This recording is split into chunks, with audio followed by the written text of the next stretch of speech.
right. Hey guys, so I know this is the last talk of the day, so I'm happy that you guys stick around for it. This is going to be non-technical and it should be pretty short, so it should be worthwhile to listen to it. And hopefully after the end of this, you'll get inspired or maybe the insight to change a little bit of your data analysis or data reporting techniques with a little bit of the stuff that I'm going to be talking about here. So to start out, who am I? Well, my name is TJ Nelson. I'm a researcher for Arbor Networks. We do DDoS mitigation for some of the largest networks around the world. My Twitter's handle is REOnFleek. So if you want to ever hear about malware, I'm usually posting something about that. Shout out to B-Sides Charleston and CHS InfoSec group. Those are two groups that I run in Charleston, South Carolina, which is where I am from. And on the day-to-day, I do a little bit of malware reverse engineering, and then I also track botnets, mainly DDoS botnets for my company.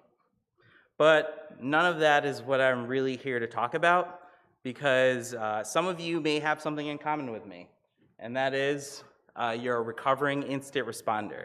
So yes, I spent 7 years doing incident response consulting, which meant that I was the poor sap that had to fly out on every IT guy's bad day and tell them what was going on in their environment and how to fix it. This was really tiring. It's a very hard job, but someone has to do it. And at the end of your engagements, when you're helping them solve the problem, you have to give them recommendations on how to not have that happen again. Now, you know where I'm going to go with this. Most of the time, you're going to give them 10 recommendations, and you'd be happy to see 6, 7 of them actually get done. And that's really frustrating because you know that a couple months later, you're going to be around and they're going to be doing the same exact thing. And you're going to be like, I told you so. If you're a security practitioner within a company, I'm sure the same type of things happen to you. So you're usually working on a project. They tell you, oh, tell me a little bit about this. And is there something going on over here? You do the analysis, you give them the data, you say, these are the problems. And then 2 months later, those problems are still happening, and you're like, why did I spend so much time learning all this stuff and working on this when nothing's going to happen? So that's pretty frustrating, and it happens all the time. I mean, even when you talk about the DNC hack, I think if you think about it, the FBI called the DNC 5 months before they actually were able to find the threat, and they gave them a warning, but because there was just no intention spent to that, they actually didn't see what was going on, and that's where a lot of the problems came from. So while I was an incident responder, I took a lot of that time to try to realize and understand why no one really listens to the great advice that we give as incident responders. We're telling people how they're doing stuff wrong. So why won't you just listen? And I realized that a lot of it is that they don't really understand what they're dealing with. They don't understand the data that we're giving them. And a lot of it is basically sort of fear and doubt and fear, doubt, and uncertainty for them, and they don't really want to take in some of the stuff that we say because they don't understand it and they don't know where it falls in the prioritization line. So how we're presenting data to them is the problem. So what are the problems with this data? Well, mainly it's really dull. Data that we work on is really dull. It's very hard to read. It usually comes in text files. You'll probably see it in some human machine readable format, so like JSON or something along those lines. And they're often pretty large. Gigs upon 90 days, right? Have everyone ever heard of that one? So that's really what gives us a big problem there. Oftentimes it requires expertise to understand. So a lot of times you need to have a person come through and parse all that data. So that scripting guy in your security group, that's the guy that's going to go rip through the logs and give you the insight that you need and apply logic to that data in order to even understand what's going on. Until then, it's just a bunch of letters and numbers that no one really cares about, just fills up space and we have to pay for storage, right? And then after that, it's really not intuitive. A lot of the different logs come from many different sources, and they have really weird and odd nomenclature sometimes. So you could see that like destination in a field of a log would be spelled out DST, or you'll see like DEST, or it'll actually say destination, or it'll say destination IPs, and I can keep going on with this. So like when you have to pair that stuff together, it's hard because some other person off the street's gonna be looking at that data set and they're gonna think that those are two different things, even though it's just the names that people used. Another problem is the complexity. So we can't get away with Excel spreadsheets anymore. Data is way too complex for that. There's a lot of correlation that needs to go on, and one-to-one matching just doesn't really work when you're dealing with, even with pivot tables and Excel spreadsheets. You have to sort of wrangle your data, normalize it, pull it up together in one little format. I think the word Splunk and Elasticsearch comes to mind, and you really have to view your data in that form. So it's just not just dropping things, a CSV into an Excel spreadsheet anymore, and we've moved beyond that. Also, when we think about some of the ways that people are presenting data in a good way, they are also doing it bad. So when people are actually looking at, oh, hey, let's graph this, they're actually using it as marketing tools instead of actually using the data and interpreting it the way that it's supposed to be. So we see commercialized tools and marketing using the functionality that we should be using as analysts and practitioners to sort of show off what they can do. And you can see this by the pew pew graph that I posted up here, which every company has. A lot of these visualizations are misleading, and they're used for marketing purposes or sales purposes. Their main goal is to convey the need for the potential customer and not really to actually give you information about the data in which they have made that graph from, and that makes it really bad. In this case, you see that this data is showing attack traffic going around the world. But using a global map is actually not really a good idea for this because their data is based off of target traffic from their clients and then also data from their sensors. But that's really biased towards where they put their sensors. So if I have all my sensors in China and I make a pew pew graph, you're gonna see a lot of pew pews in China versus everywhere else.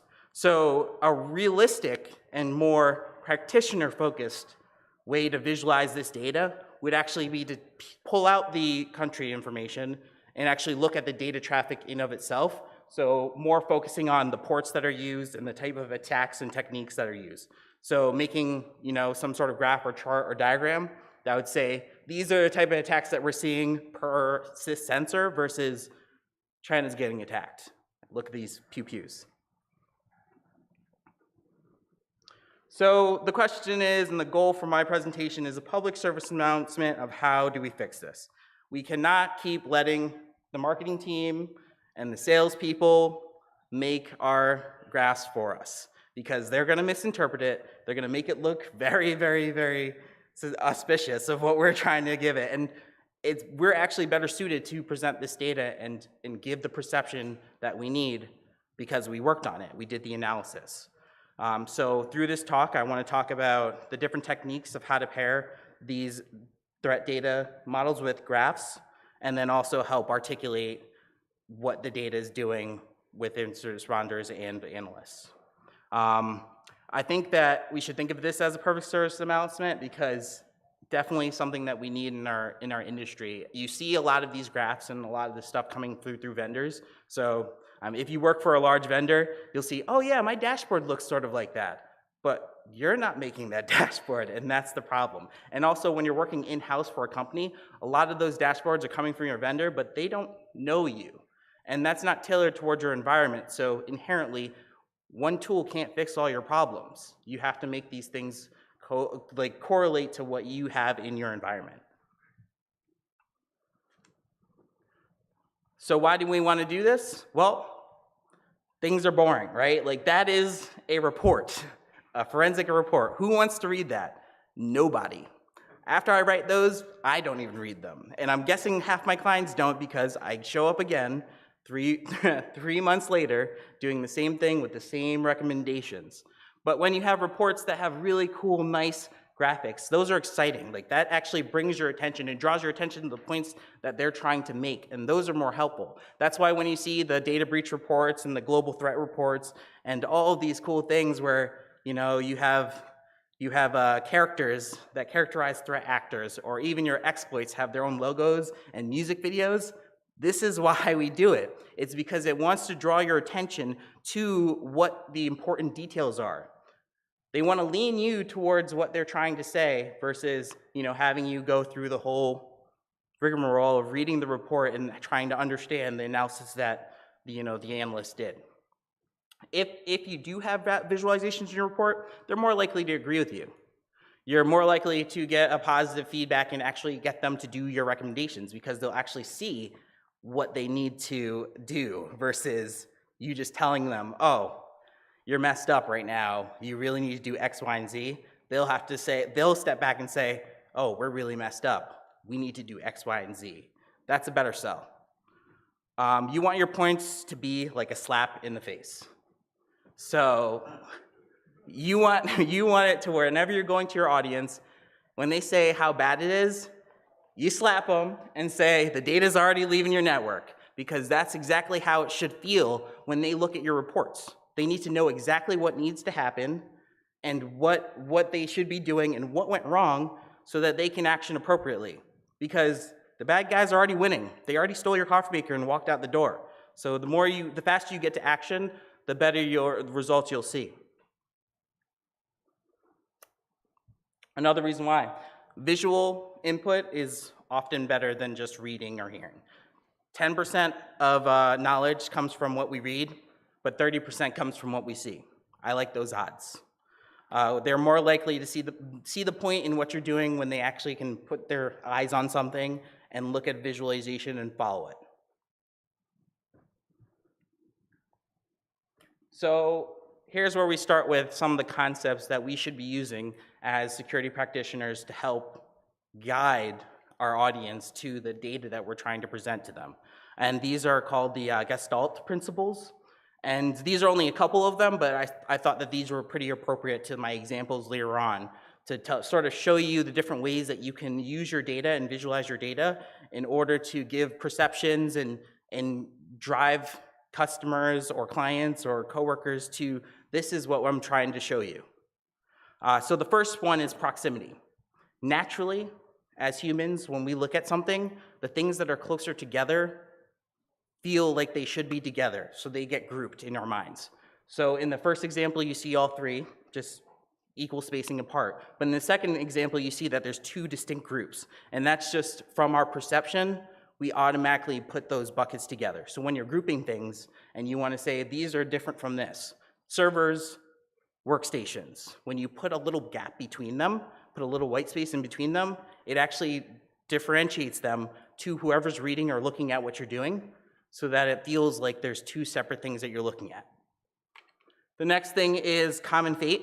So naturally, we try to make lines and flows throughout what we're looking at. So those two boxes, the left and the right, actually both should look like they're a path. One's straight and one's squiggly. And our eyes are supposed to follow that. So when you're doing things like, looking at charts or making, diagrams or anything along those lines, looking into how the correlations look will really help tailor what your perception and what type of definition you're trying to put upon your data. Similarity. When things all look the same, they are the same. But when there's a clear difference, like with the last two dots, those get called out. So it's almost like putting a space in between them. Figure ground, bolding out things. One of the biggest things that helped our reporting out was that we would bold, turn red, and if we were in GIFs days, we'd have flashing colors, the risk level of different things. And so naturally, when our customers would look at reports, they would just skip to the risk page and they'd just look for red, green, and blue, and all the colors of the rainbow. And they would just work on that. So they would focus on the things that really were alarming to them, and that really helped out. So whenever you make something that calls out, like is definitely bolded or abstracted from the rest of the background, people's eyes naturally focus to that. Continuity. So the lines that look more smooth and natural are the ones that you're going to probably follow. So they like to follow a certain path. And this is really this really makes sense when you're looking at like a regression line on a scatter plot. The reason why they make that straight line across the scatter plot is because looking at the dots confuses you. You don't know the trend until you see the line, the continuity line, that tells you where the trend, where the data is going. The last one is symmetry. So things that look feel the same object, and they're around the same shape, those will often be similar type of objects. And those are basically the perceptions that we're going to use later on to help build visualizations to give threat data that would be more meaningful to your audience. So as you could probably tell by the talk, graphs are a good way to use these concepts. And we actually have a lot of graphs in our repertoire currently. I think that every report has a bar graph of some sort, a line graph, and a pie graph. Those are things that's our jam. We stick into that level. But we need to broaden because the world's getting more dynamic. The data's getting more dynamic. There's relationships that don't inherently show when you do a bar graph. Like top talkers, bar graph, good job. But like when you have different types of data sources and they're coming from left and right and east and west, and I pointed in the wrong directions there, but it's all right, then those are where you're actually gonna have those dynamic graphs really help out because they actually can do multiple concepts and convey different relationships than these traditional graphs. So we're gonna try to add some of those to your repertoire right now. So we're gonna go over 4 different new graphs and how they compare to threat data and give you examples of how those things would be used in a report or a security analyst setting. And hopefully by the end of this, you'll have some ideas to take your own data and visualize them in this new way. So the first one is a tree map. So a tree map is actually it plots a series of data over time, like around itself, and it really throws things into buckets. This is really used for predicting past and future trends. A good example for this is using network logs. The concepts that this would use would be similarity and symmetry. So when we look at this, if you had network logs and you wanted to figure out a way to understand what type of data is coming across or transferring across your network and where it is going, you would want to use a map like this. And right here we have a map. It's the map for outbound connections by country and port. So the biggest thing you're going to notice here when you're looking at this graph is that each country is a different color. That's really easy because we can actually just look at it and say, okay, we have like a large amount. And then you have a section of countries at the bottom there. So most of the large sections are different colors. You can see that the squares will show the different types of the similarity because of the color change, but then the symmetry, there's smaller squares within this. If you look up there, where you can see that each one of those green squares all mean the same country, and then the smaller squares are a subset of that where it shows different ports that are going to be used. And you don't even have to really see the data. Like we don't see all of the traffic or all the data from here, and you actually don't even need to see the ports. Because when you're looking at big blobs of colors and little squares, like we've done that since we were 2 years old. So we know how to differentiate, the black from the green from the orange.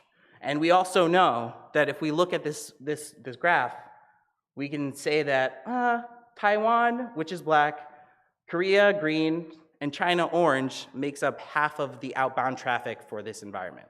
That's something you could do every day within 2 seconds. You probably can't even read the ports on here. And you probably can't read like the different intricacies between the bots, but that's something that on a quick glance, if you throw it up into your SOC dashboard, you'll be able to tell what's going on, especially over time when that actually changes. So say, you experience attack from a certain country and that blows up. You're gonna see that square getting overrun by different areas and the different colors. So you would have a traditional color palette that you'd be used to, and then as that changes over time, it just will insinuate that there's a change in the amount of traffic that's going to different places in your environment. So as you can probably tell, the size of the blocks roughly compare to the percentage of data throughout the whole traffic stream or whatever time span this data set was from. And basically, you can sort of tell the percentages from that. You can also see that large portions are a lot different from other large portions. So in orange, you can see that there's two large squares. The one on the left is actually telnet traffic, and the one on the right is SMTP traffic. But in all of the larger boxes in every single one of those squares is telnet traffic. So from there, you can derive that there's a lot of SMTP traffic going out to China.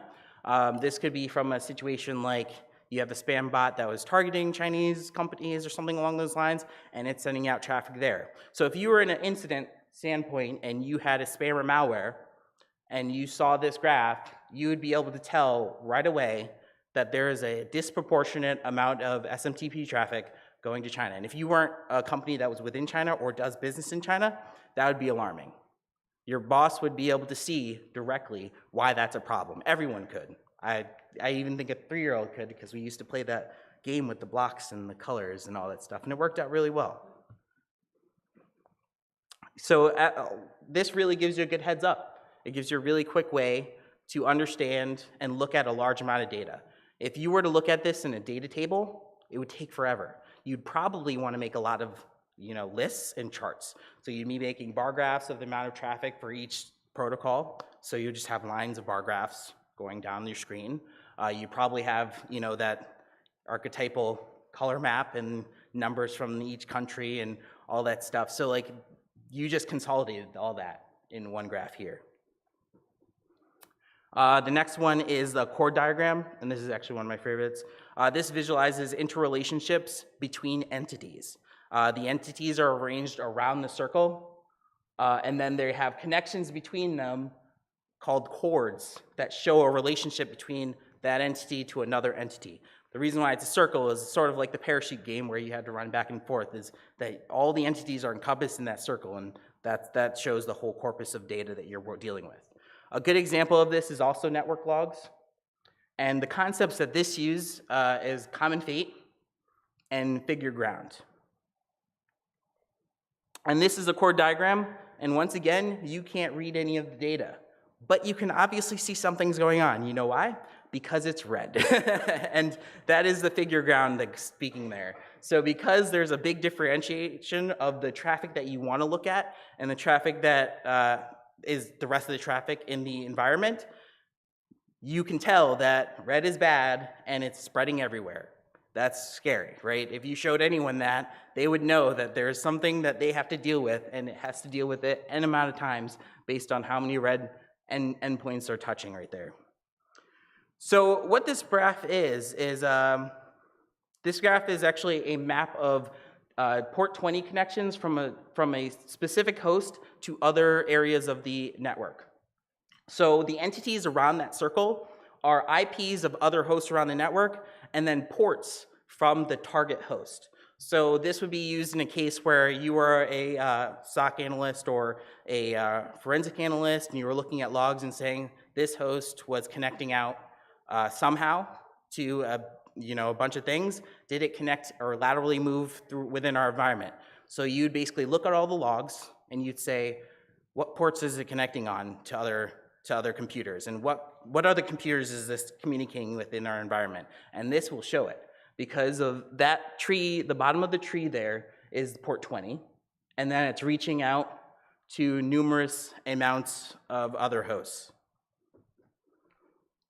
You can see sort of the density of some of the traffic, even like some of the other ports. So you could see port 80s coming from the side, and if you could see like port 443 and some of the other common ports, you can see that has a lot of traffic out, and it's interconnecting pretty well there. Also, what makes this graph really, really usable is that you can actually see that, if you know port 20 is the malicious port, or probably is the malicious port, you could see how other ports are affected by the environment also. So does this computer or host connect to other computers naturally?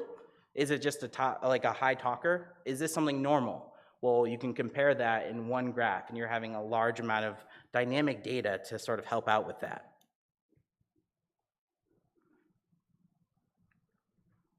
The next one is a Sankey diagram. So this shows the amount of data that's flowing through thickness pipes and it helps determine like the throughput of a system or lack thereof. So there's a really good example for this for web logs. So you want to see where the traffic's going in your website. You could use a Sankey diagram to do this. It uses the design concept of a symmetry, and it really just helps you understand the web flow of your logs, the flow of your web logs. So here's a Sankey diagram, and this is actually of a web app server. So basically, think about your access logs being ingested and turned into this. This is way better than reading web access logs, and you can see the chain of connections and how people are traversing your website.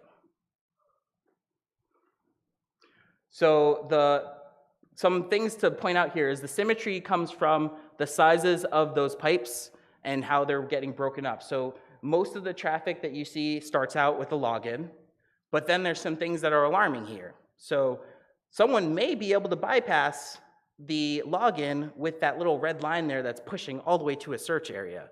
Like that would be something that a pen tester or a security auditor would want to find out. And this map actually clearly shows that. If you sent this to a boss or some sort of audience to look at, you can sort of akin it to Chutes and Ladders. How do we get to the end here, and what's the easiest path?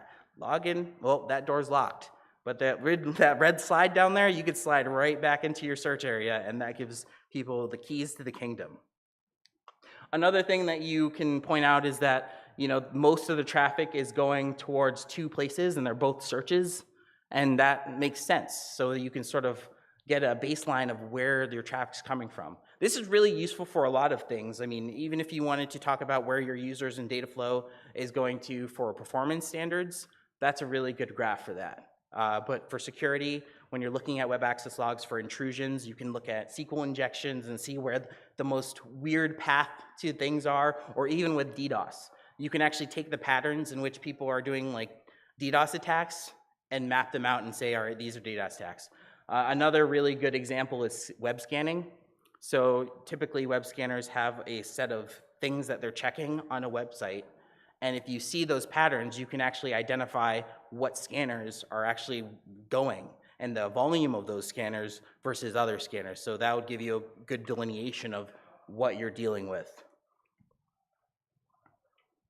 The last graph here is a network chart, and this shows interconnections between nodes, and those are represented by links. And a good example for this, and I think network charts is on the par of one of the most used visualizations for InfoSec, is process execution chains.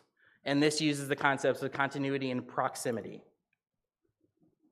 So you can see that this is actually a process chain from the Petya malware, which is ransomware.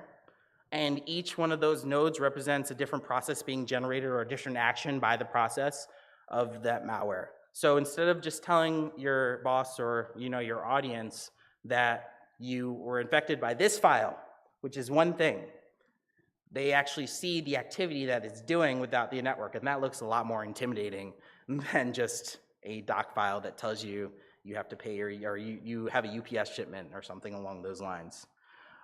It uses the proximity, so the ones that are closer together are actually in the same cluster of activity. So you can see up at the top there that those are together, that stream, and then the other processes are on the side, and then they all join from the parent process. And then continuity. Some of the longer processes are things that you're going to be concerned about, and actually those are pretty concerning things. So there's a persistent mechanism where it does the scheduled tasks, and then also there's another file that gets dropped, which is an IFC. This is really good to show the different dynamicness of things, because typically you want to respond to things when you're seeing them. So when you're doing a malware response, like not Petya or Petya, you would want to just, all right, let's clean up everything that's going on. Well, if you just told them that this file was the problem, some people might just get rid of that file and they not do anything with it. But when you see that it spawns like that many processes, which are probably encrypting your hard drive as we speak, and then they're doing all these persistent mechanisms, it shows the activity of the malware, and it says that it's a little bit more in depth than that. That's one of the hardest things I think that I had to get over, is that I needed to make sure that I conveyed to my clients that cleaning up malware takes a village. Instead of just going in and just deleting whatever I told them, there's other things that may happen. There might be reformatting that's going on. So in all, showing something like this sort of builds a larger sense of urgency. It gives them an idea of how dynamic the malware is. So if there was something that only did one thing, they might be more comfortable to do the lower level response. But when it's rolling out a bunch of processes, you really want to make sure you address it appropriately. So in the end there, visualizations help convey your point, and you need to use them. And that is the end of my talk. Any questions? Yep.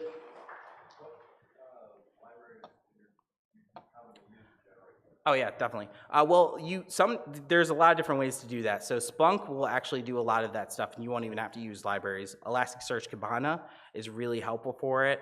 Pandas is really great. I usually use Seaborn, the Python library, to make those visualizations. There's actually a website called Python Graph Gallery that will help out. That's actually where my icons came from. That will help out with those. The point is, you can actually draw these too. Like, I mean, a lot of this data is, it's supposed to just convey a meaning, and that's really where we're missing in the whole helping the world aspect, is that, why don't they listen to us? Well, because they don't understand, and we have to make them understand. So when we can do things like convey an actual meaning from the graphs that we make instead of scaring them with a panda cartoon like that, those are the type of things that I think really help out our community. Cool. All right, well, thank you very much, guys, and have a good night.